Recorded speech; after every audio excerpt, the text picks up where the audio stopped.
Pour ne rater aucune de nos vidéos, n'oubliez pas de vous abonner et d'activer la cloche. Bonjour le monde, bonjour l'Afrique, bonjour la diaspora, chers téléspectateurs, bonjour. Merci de nous rejoindre pour cette nouvelle édition de Décrypter l'Afrique, votre revue hebdomadaire des enjeux politiques du continent, coproduite avec le média et Vox Africa, diffusée tous les dimanches à 16h GMT, soit 17h, heure de Paris. Aujourd'hui, Décrypter l'Afrique vous propose un programme riche. Je recevrai Pascal Affi-N'Guessan, ancien Premier ministre ivoirien et président du Front populaire ivoirien. Un échange que j'espère riche et sans langue de bois pour comprendre les dynamiques politiques en Côte d'Ivoire à moins d'un an de la prochaine élection présidentielle, mais évoquer aussi les enjeux dans toute l'Afrique de l'Ouest. C'est parti.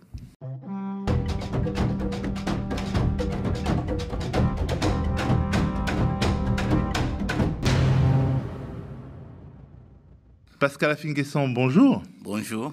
Alors, vous avez été Premier ministre de Côte d'Ivoire d'octobre 2000 à mars 2003, sous la présidence de Laurent Gbagbo, et vos fonctions ont cessé après le début de la guerre civile dans votre pays et les accords de Linas-Marcoussis signés en France et qui prévoyaient un partage du pouvoir avec l'opposition civile et militaire. Vous êtes président du Front populaire ivoirien depuis 2001, c'est-à-dire depuis 23 ans quand même. Le FPI, parti historique de la gauche ivoirienne, cofondé par Laurent Gbagbo en 1982 et qui a cheminé avec de nombreux partis africains qui sont arrivés au pouvoir en Guinée, au Niger, au Mali, etc. Et vous êtes en visite en France en ce moment. Alors, je voudrais qu'on commence par aborder les questions internationales, puis les questions nationales ivoiriennes. Est-ce que vous êtes d'accord ? Pas de problème. Alors, évoquons le Sahel, au sein duquel votre parti a plusieurs formations politiques sœurs. Choguel Kokala Maïga, qui était jusque-là Premier ministre du gouvernement de transition au Mali, a été limogé par Assimi Goïta. Ce limogeage intervient après des critiques publiques formulées samedi contre le pouvoir. Le chef du gouvernement avait dénoncé son exclusion des prises de décision et évoqué le spectre de la confusion et de l'amalgame qui, selon lui, entoure la période actuelle de transition. Ces déclarations rares dans le contexte politique semblent avoir précipité sa destitution. Ce mercredi, le Conseil des ministres a été annulé et le gouvernement limogé dans la foulée. Choguel Kokala Maïga a été nommé Premier ministre par les militaires en 2021 après le second coup d'État. Il est le deuxième Premier ministre de la transition après Mokhtar Ouane. Aujourd'hui, plus que jamais, le Mali est dirigé par un pouvoir foncièrement militaire. Quel regard portez-vous sur ce rebondissement de l'actualité politique malienne ? Mais je voudrais d'abord vous remercier de cette opportunité que vous m'offrez de m'adresser à vos téléspectateurs et dire que c'est avec beaucoup de tristesse que nous assistons à ce qui se passe dans la zone sahélo-sahélienne. D'autant que, comme vous le dites si bien, un certain nombre de camarades, aussi bien au Mali, au Burkina, qu'au Niger, étaient au pouvoir. Et je voudrais, à ce moment précis où cela va faire presque 16 mois que mon ami et frère Bazoum est incarcéré, privé de liberté, dans des conditions difficiles, vraiment lui exprimer toute notre solidarité.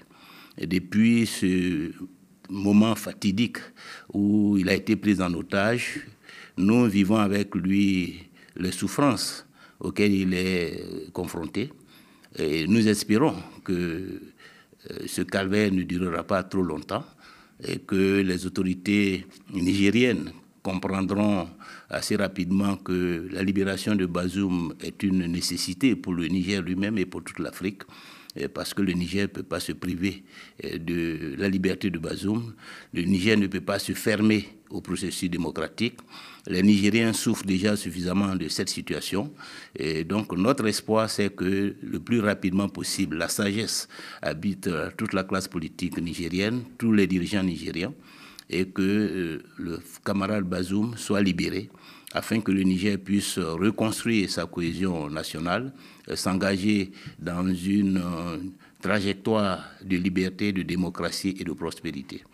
Ceci dit, c'est comme je l'ai indiqué, avec beaucoup de tristesse, parce que nous étions très bien partis en Afrique de l'Ouest pour construire véritablement une alternance démocratique.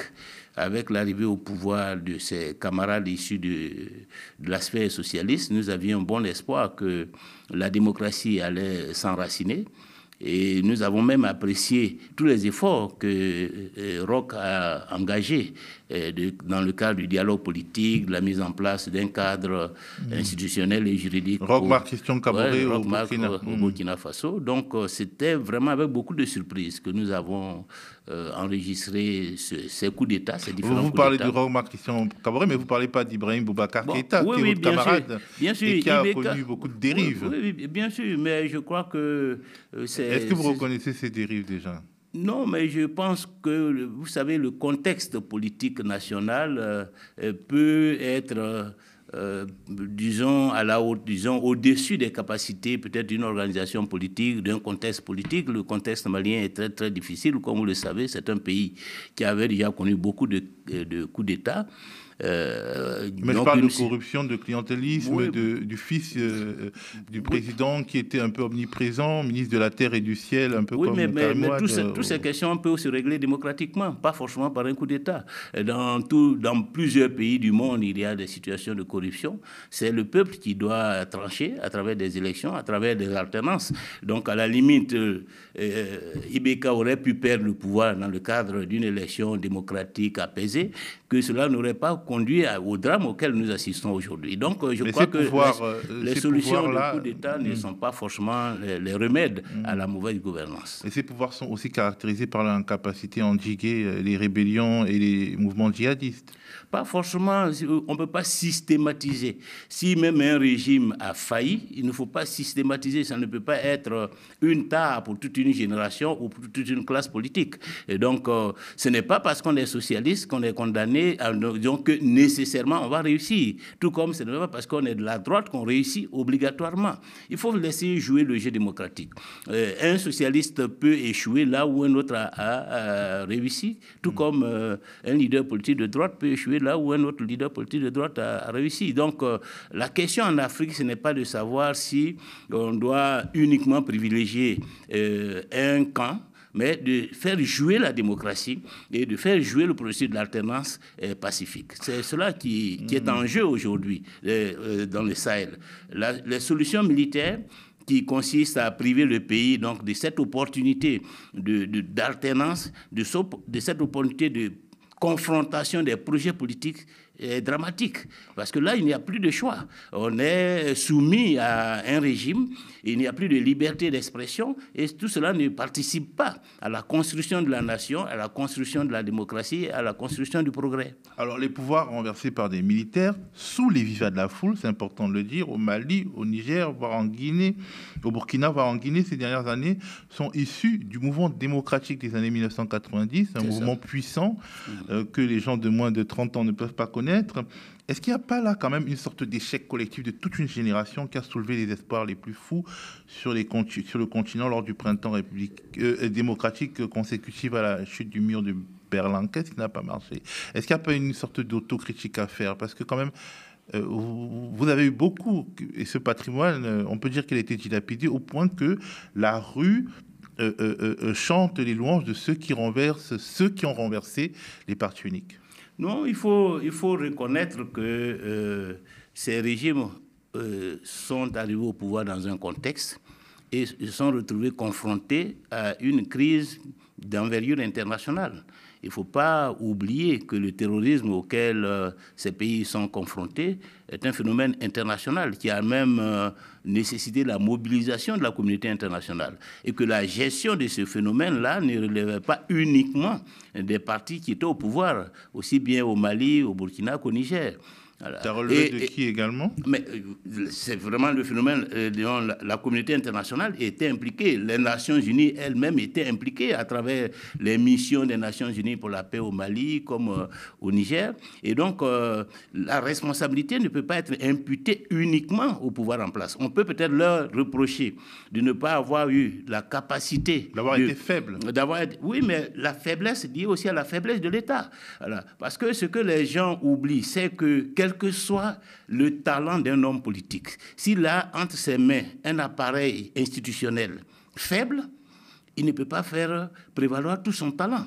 Parce que c'est l'appareil politique. Aujourd'hui, dans certains pays européens, les dirigeants qui réussissent, ce n'est pas parce qu'ils sont plus intelligents que les chefs d'État africains, mais parce qu'ils ont un appareil institutionnel, un État qui est fort, qui a les moyens, qui peut faire face aux troubles à l'ordre public, qui peut même faire face à des actes terroristes, alors qu'en Afrique, vous avez des appareils, vous avez des pays qui n'arrivent même pas à payer leurs propres fonctionnaires.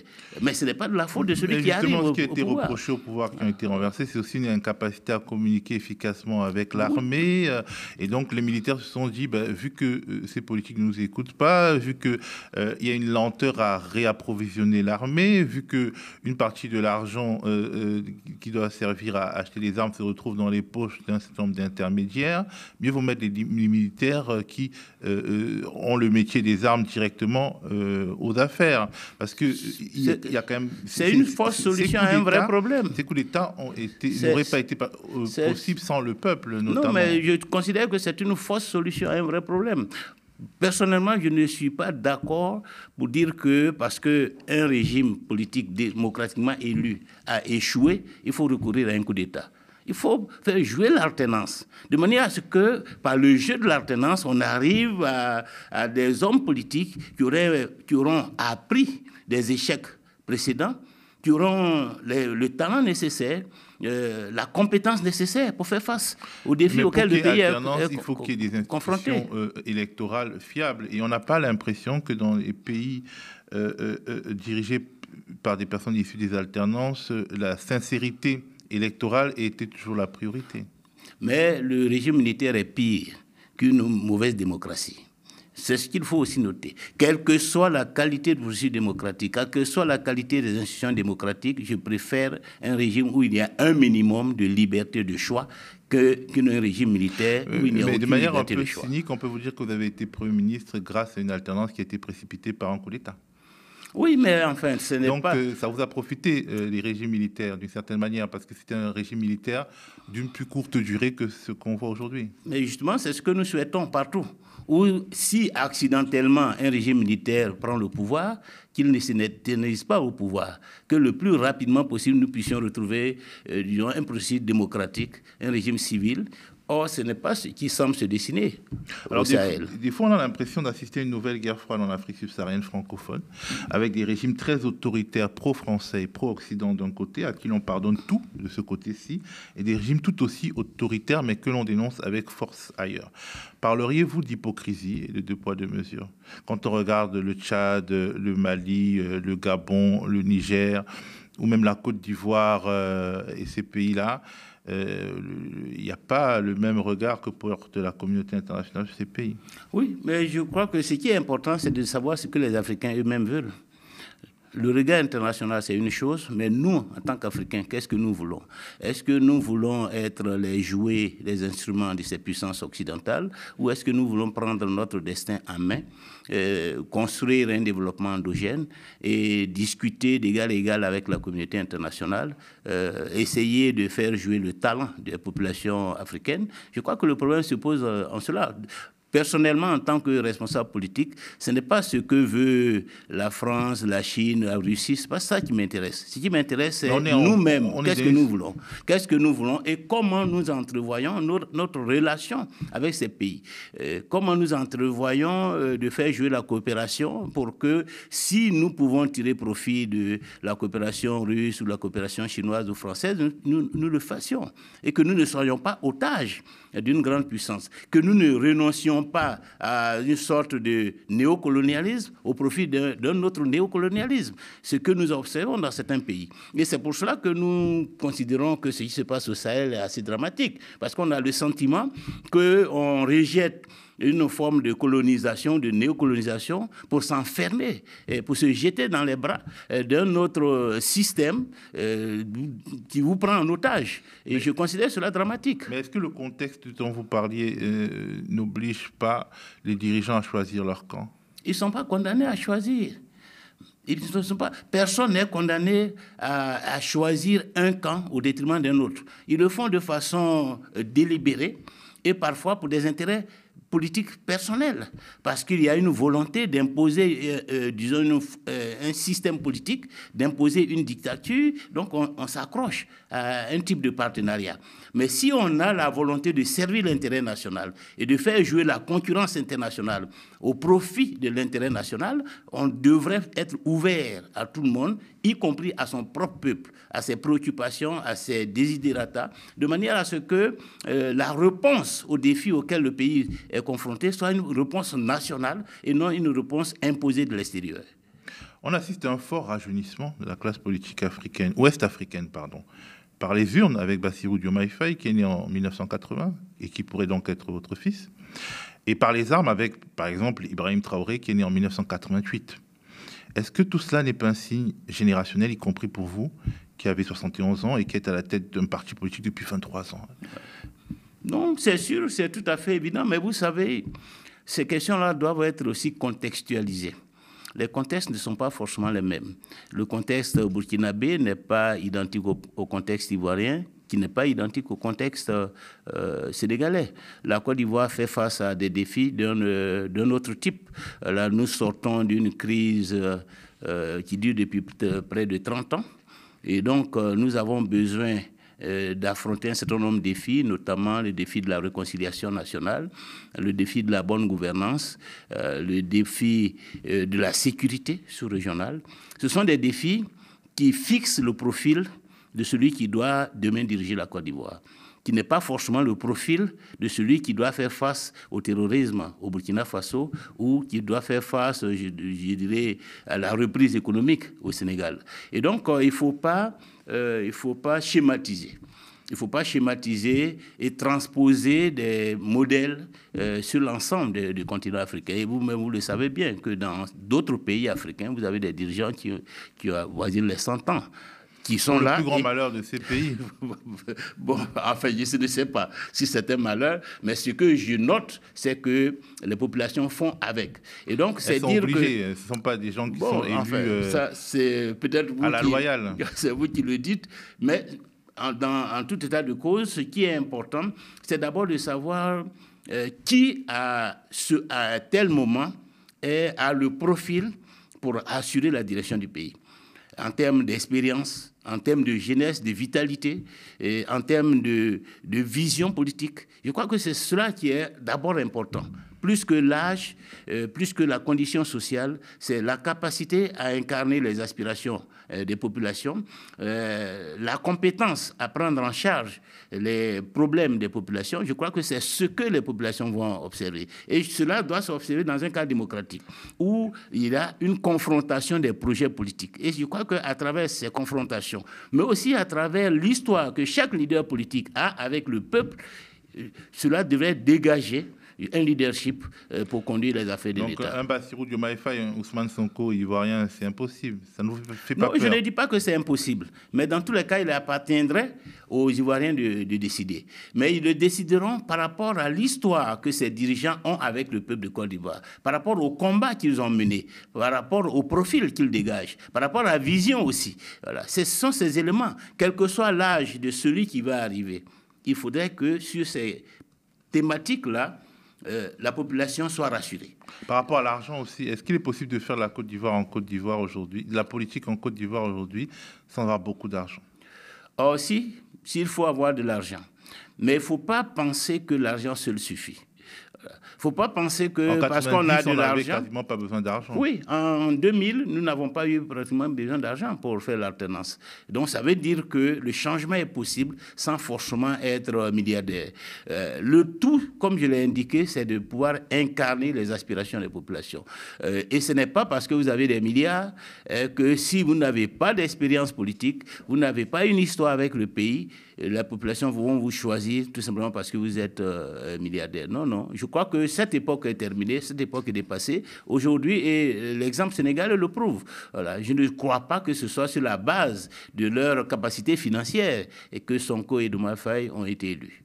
Quand on parle de sentiments anti-français au Sahel, on oublie souvent que cette expression était à la mode en Côte d'Ivoire il y a 20 ans, avec les soupçons de complicité avec la rébellion qui entourait Paris et des événements graves, notamment ceux de novembre 2004, il y a 20 ans exactement, qui ont coûté la vie à 9 soldats français, un civil américain et des dizaines d'Ivoiriens. Et on constate pourtant que la mémoire de cette période et la mémoire de ces morts, de ces crimes est absente de l'agenda de votre parti comme de celui de Laurent Gbagbo. Pourquoi? Non, pas du tout. Ce n'est pas. La commémoration était très discrète. Ce n'est pas du tout absent de notre agenda. Si nous parlons aujourd'hui de réconciliation, c'est par rapport à tous ces événements. Et la réconciliation, c'est par rapport à tout ce qui s'est passé depuis 1990. Les consultations nationales qui ont été organisées par la Commission Dialogue, Vérité et Réconciliation l'ont révélé, que les Ivoiriens considèrent que ces 30 années de troubles doivent être diagnostiquées, auscultées, pour qu'on puisse connaître la vérité sur tout ce qui s'est passé, que ceux qui ont été auteurs de violations des droits de l'homme puissent faire amende honorable vis-à-vis de leurs victimes, que des réformes soient mises en œuvre pour que les causes de ces divergences, de ces confrontations soient identifiées, soient traitées, de manière à ce que nous puissions tourner la page de ces 30 ans de confrontation, de meurtrissures. Et donc, hier, je voyais bien qu'il y a une commission, un collectif des victimes de ces événements qui existe et qui est entreprenante. Et nous, à notre niveau, nous sommes prêts.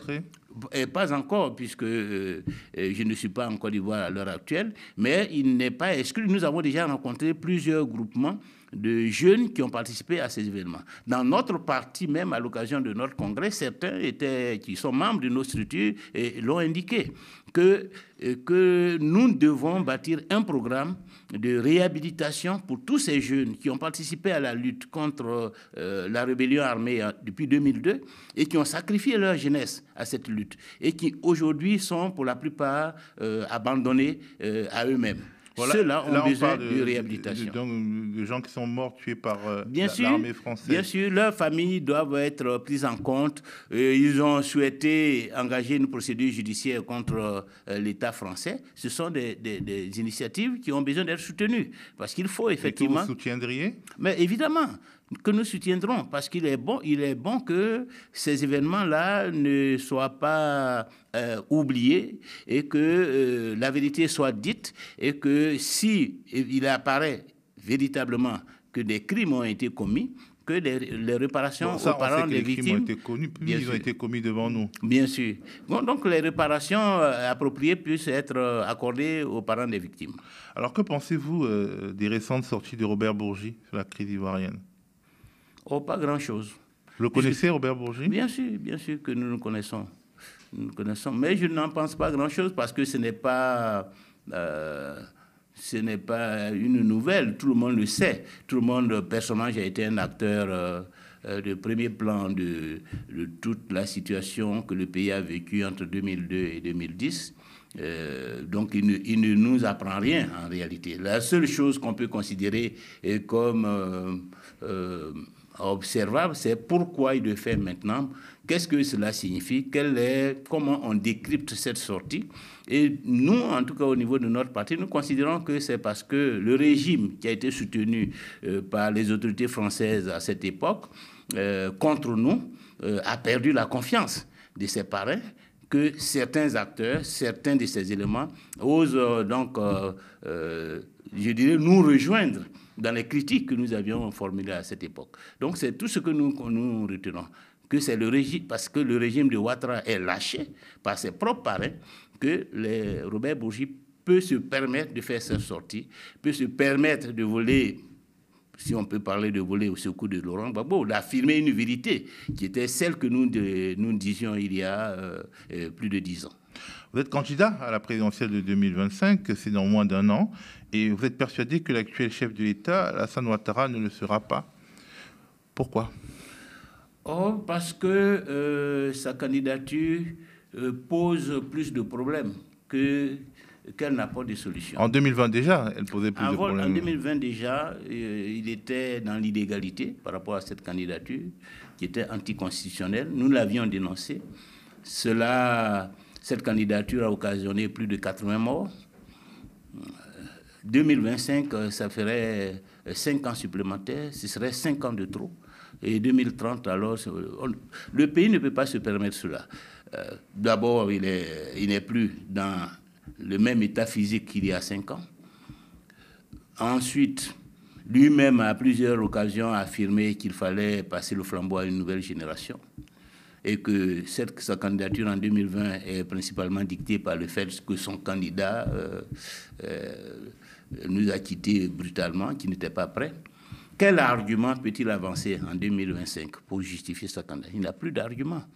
Il ne peut même pas avancer l'argument qu'il n'a pas de cadre suffisamment formé. C'est son parti qui est au pouvoir.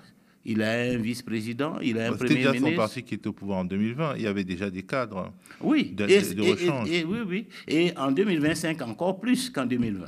Alors, donc, il n'y a aucune raison. Ensuite, pour la Côte d'Ivoire, il est important que nous puissions tourner cette page. M. Ouattara incarne toutes les violences que nous avons connues. Il est bon qu'on tourne la page avec lui, avec son départ, pour que nous puissions écrire une nouvelle page de l'histoire de notre pays. Il ne faut pas que, par son maintien, nous perpétuons, je dirais, les conséquences de toutes les crises que nous avons connues. Et donc, ensuite, aujourd'hui, sur le plan géopolitique, sur le plan sous-régional, vous savez bien que M. Ouattara a précipité la région dans une logique de confrontation. Il est en confrontation avec le Mali, avec le Burkina, avec le Niger. Des tensions à nos frontières. Cette confrontation n'est que le signe de la confrontation entre les blocs occidentaux et russes. Et s'il incarne un bloc, il est bon qu'il puisse se retirer pour que nous sortions de la logique des blocs, pour construire la paix dans la sous-région, pour construire, je dirais, l'unité de l'Afrique. Parce que nous n'avons pas besoin d'incarner des blocs qui s'affrontent au niveau international. Nous n'avons pas besoin de transposer en Afrique le conflit Est-Ouest. Ce n'est pas dans notre intérêt. On a l'impression d'être retourné 40 ans en arrière. Même mais plus. Bien sûr. Et donc, il ne faut pas que nous retournions 40 ans en arrière. Voilà. Nous devons construire notre propre voie. Et aujourd'hui, la voie africaine doit se démarquer des confrontations Est-Ouest. Et nous devons pouvoir être capables de coopérer avec tous ces pays de façon indépendante dans la solidarité ouest-africaine et africaine. Voilà. La coopération sur une base équilibrée avec toutes les puissances du monde, sans parti pris, voilà, sans se faire l'instrument d'une puissance, sans se faire l'objet d'une puissance. Et cela est possible. Voilà. Et je crois que c'est même une logique qui est en vigueur au sein de l'Afrique depuis longtemps, que nous n'avons pas encore réussi à concrétiser, mais qu'il faudrait qu'à un moment ou à un autre, nous puissions le faire. Vous dites qu'il ne sera pas candidat, mais est-ce que le président de la Côte d'Ivoire n'est pas otage à la fois de son parti, le RHDP, et des intérêts financiers qui le portent, des intérêts financiers nationaux et internationaux? On peut dire publiquement que les groupes d'affaires ivoiriens ont été profondément modifiés pendant le temps qu'il était au pouvoir, que des forces très très proches de lui ont gagné beaucoup d'argent qu'elle pourrait perdre en cas d'alternance. Mais s'il l'était, ce que nous lui demandons, c'est que dans l'intérêt de la Côte d'Ivoire et dans son intérêt personnel, il faut qu'il en sorte, qu'il sorte de cette prise d'otage. Ce n'est ni dans son intérêt, ce n'est ni dans l'intérêt de la Côte d'Ivoire. Et en politique, je le dis toujours, il faut savoir sortir de scène. Mais sa famille est impliquée dans les affaires, dans les médias, dans le cacao, dans l'immobilier. C'est quelque chose qui ne se dit pas, mais c'est quelque chose qui est important. Oui, mais même si tel était le cas, il faut qu'il sache qu'il ne peut pas, ce n'est pas en se maintenant, en persistant à être candidat, qu'il préserve ses intérêts. Je pense que la meilleure façon même de les préserver, c'est de faire la réconciliation et un processus démocratique. Voilà. C'est la meilleure façon de garantir même ses intérêts. Mais s'il persiste, et certains dirigeants ont emprunté cette voie et ont tout perdu. Mais en Angola, le président Dos Santos a emprunté la voie que vous préconisez. Il a quand même tout perdu. Sa famille a été mise à l'écart avec Lourenço. Oui, mais ce n'est pas parce que ça s'est passé en Angola que ça va se passer forcément en Côte d'Ivoire. Les réalités ne sont pas les mêmes. La manière dont ces régimes ont géré les biens publics ne sont pas forcément les mêmes qu'en Côte d'Ivoire. Et en Côte d'Ivoire, nous avons aussi une culture, nous avons aussi un système politique. Ce n'est pas forcément le même système politique qu'en Angola. Vous garantiriez donc une forme de tranquillité au président Ouattara, si je veux C'est ce que je l'ai indiqué. Nous avons intérêt, celui qui va accéder au pouvoir en 2025 a intérêt, dans l'intérêt de la paix, à faire en sorte qu'il n'y ait pas la chasse aux sorcières. Que quels que soient les contentieux, quels que soient les crimes d'ordre économique ou de sang qui auraient été commis, que nous puissions trouver des solutions qui permettent une transition pacifique. Quand on pense à vous, on pense à une expression populaire dans votre pays, la démarche du crabe. Un peu indéchiffrable. En 2011, vous êtes arrêté, battu, torturé, mais quand vous sortez, vous plaidez pour une ligne plutôt souple vis-à-vis du pouvoir et vos camarades vous accusent de pactiser avec lui dans la bataille judiciaire pour le contrôle du parti. En 2020, vous êtes arrêté, humilié, mais vous signez un accord de coalition avec le parti au pouvoir quand vous sortez, avant de vous en distancier plusieurs années plus tard. On se dit que soit vous êtes un peu masochiste, soit vous avez un intérêt objectif à ce type d'alliance intermittente. Non. Le crabe n'est pas la seule bête ou le seul animal qui a cette démarche. Tout le monde a cette démarche. Même vous, quand vous prenez votre véhicule, vous avez cette démarche.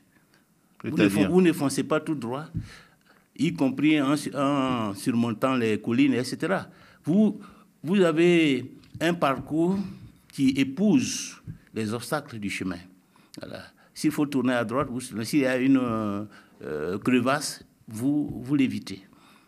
Donc, vous êtes protégé à travers ces alliances. Et donc, ce que je veux dire, c'est que ce qu'il faut retenir, c'est cette démarche obéit à quelle logique?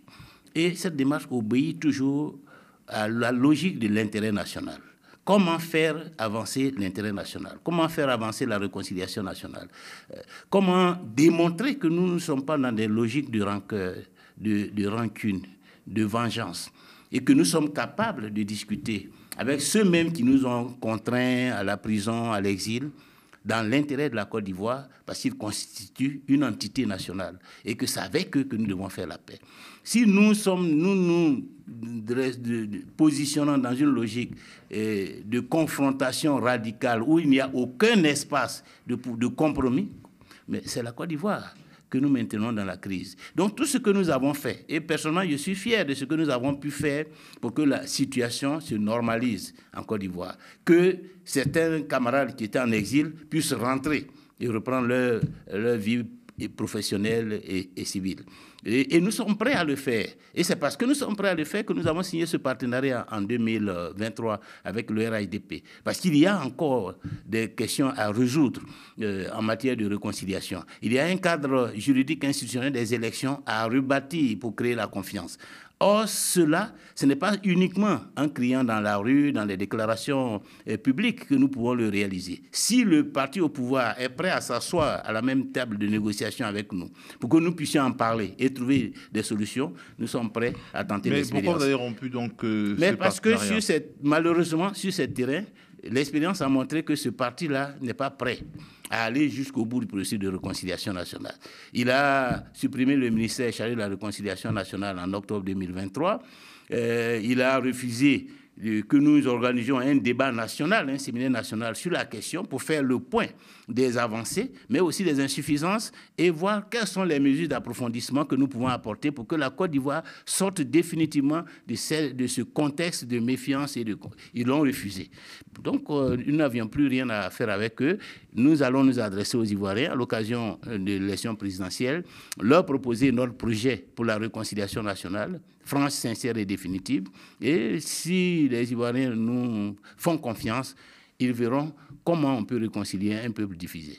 Alors, en 1993, à partir de 1993, la Côte d'Ivoire a été, gouvernée par une sorte de parti unique divisé en trois, Gbagbo, Ouattara, Bédié, les incontournables, insubmersibles.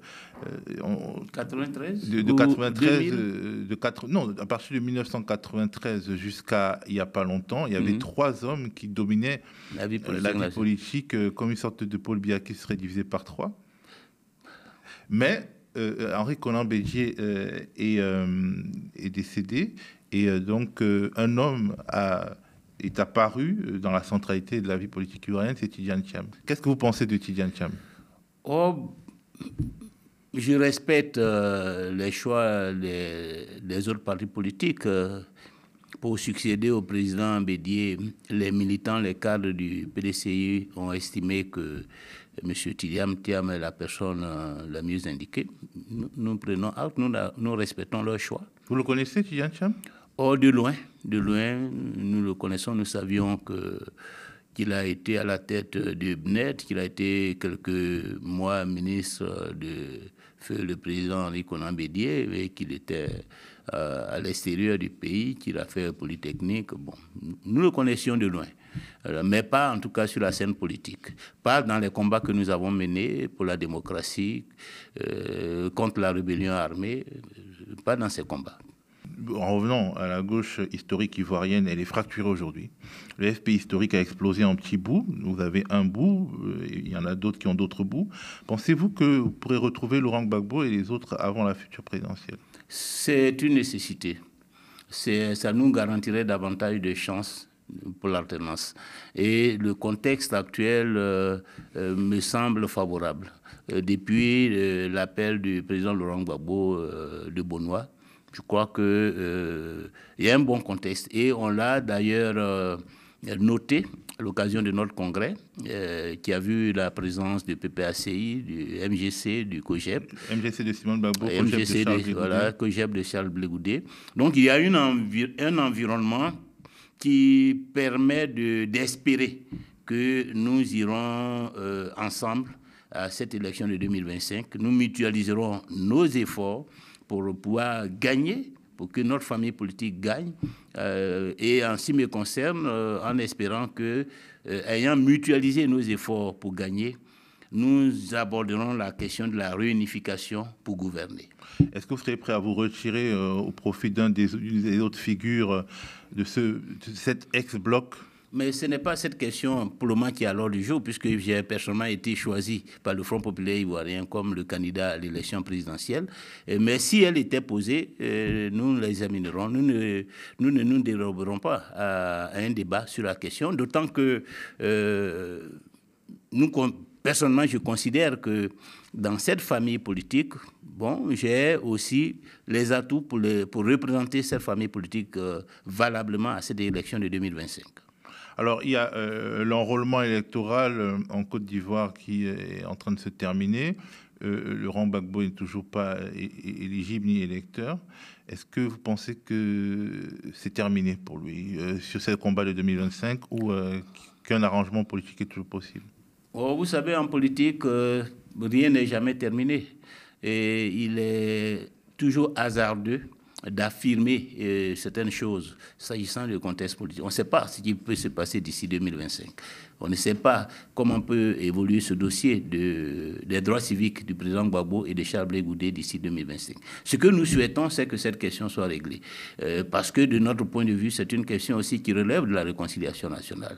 On ne peut pas dire qu'on est dans un processus de réconciliation nationale. On ne peut pas dire qu'on veut construire la paix et la cohésion en Côte d'Ivoire et poser ce genre d'actes et contraindre des personnalités de premier plan dans la vie politique ivoirienne dans ce statut. Et donc, au nom de la réconciliation, au nom de la démocratie, il faut que ce problème soit réglé, nous l'avons déjà dit, et nous espérons que les autorités ivoiriennes seront sensibles à cette nécessité et que dans l'intérêt de la paix, puisque le président Gbagbo a déjà choisi, c'est-à-dire qu'il est dans une dynamique de bataille pour pouvoir faire reconnaître ses droits, il ne faut pas que cette question vienne perturber l'environnement politique futur et en particulier pour nous précipiter dans une nouvelle crise. Il faut qu'elle trouve une solution, cette question. Alors, en parlant de Laurent Gbagbo, vous avez été très dur par le passé avec celle qui était sa compagne et qui est désormais son épouse, Nadi Bamba Gbagbo. Est-ce que ce n'est pas un obstacle massif à des éventuelles retrouvailles? Et justement, que pensez-vous de son omniprésence en coulisses et désormais au premier plan? On n'a qu'à voir la une de son journal. Oh, mais on ne peut pas dire que j'ai été dur avec elle. Quand même. Non, j'ai indiqué tout simplement qu'elle était impliquée dans la crise que vivait le Front populaire ivoirien en 2014. Et c'était une réalité. Et je pense que ceux qui ne m'ont pas compris l'ont bien noté. Ce n'est pas un crime de s'impliquer dans une crise, de prendre parti pour une cause. Et ceux qui le disent ne commettent aucun crime. Voilà. C'est une réalité. Et aujourd'hui, tout le monde sait bien que Mme Nadi Bamba joue un rôle important au sein du PPACI. Mais ça, c'est son droit de jouer ce rôle. Et c'est le problème des cadres et des militants du PPACI de savoir comment ils apprécient cette présence dans le jeu politique national et notamment à travers la vie de leur parti. Est-ce que des canaux de communication existent aujourd'hui avec bien sûr, ils avec existent. Elle? Ils existent, il faut les explorer, et nous avons déjà, à l'occasion de la rencontre que nous avons eue avec le PPACI, juste avant ce déplacement en Europe, nous avons souhaité que le président Gbagbo et moi-même, nous puissions nous retrouver. Si cela est fait, moi, je n'exclus pas de discuter avec elle et de discuter avec tous les acteurs, parce que nous avons intérêt, sur une base sincère, à comprendre que nous avons tous intérêt à travailler ensemble, à mutualiser nos moyens. Et tous ceux qui peuvent apporter une contribution, disons, à ce rapprochement doivent être pris en compte. Donc, moi, personnellement, je n'ai aucun complexe à discuter avec elle et à considérer qu'elle peut nous aider à retrouver l'unité et à aller ensemble en 2025 soudés à l'élection présidentielle. Merci à vous, Pascal Afingessant, d'avoir répondu à mes questions et merci à vous d'avoir regardé ce numéro de Décrypter l'Afrique. Rendez-vous bientôt pour de futurs décryptages de l'actualité africaine.